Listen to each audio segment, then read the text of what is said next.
Voluntaryong ititigil ng nag-ooperate ng Pogo Hub sa Island Cove sa Cavite ang kanilang operasyon sa December 15. Ito ang inanunsyo ng bagong talagang kalihim ng Department of the Interior and Local Government o DILG na si Secretary John Vic Remulla.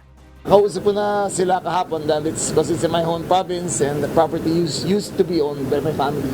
They will close down December 15 for good. Nauna nang sinabi ng kalihim na siya mismo ang magpapadlock ng Pogo Hub sa Island Cove at magsasagawa ng crackdown sa iba pang mga Pogo Hub sa Cavite. Dating pagmamayari ng pamilya Remulla ang lupain ng Island Cove pero naibenta na ito sa isang Chinese-Filipino businessman. Pero hindi katulad ng mga Pogo Hub sa Bamban Tarlac at Porac, Pampanga na mayroong mga illegal na aktibidad gaya ng torture at scamming activity. Ang Pogo Hub sa Island Cove sa Cavite, legal ang operasyon. Ayon sa Presidential Anti-Organized Crime Commission o PAOC, wala umano silang natatanggap na ulat na mayroong pang-aabuso o anumang illegal activity sa Island Cove.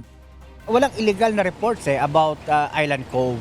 No? Legal po siya at kami naman ay uma-action lahat kami kapag mayroong mga illegal na nakikita. Una nang pinaghinalaang sangkot sa illegal pogo ang operasyon sa Island Cove kasunod ng mga ginawang raid sa ibang Pogo Hub sa bansa.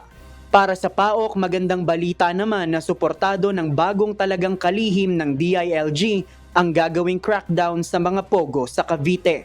We're very happy doon sa ibinigay na commitment ni SILG para dito sa problema nito. Kasi malaking bagay po ito sa lahat sa amin. Mandato ng gobyerno na ipasara ang lahat ng Pogo operation sa bansa hanggang sa katapusan ng 2024. Ito'y dahil sa mga iligal na aktibidad na nadiskubre sa ilang Pogo Hub na ni-raid ng mga otoridad. JP Nunez, UNTV, News and Rescue. Diyos ang aming sandigan, serbisyo publiko ang aming pinahahalagahan.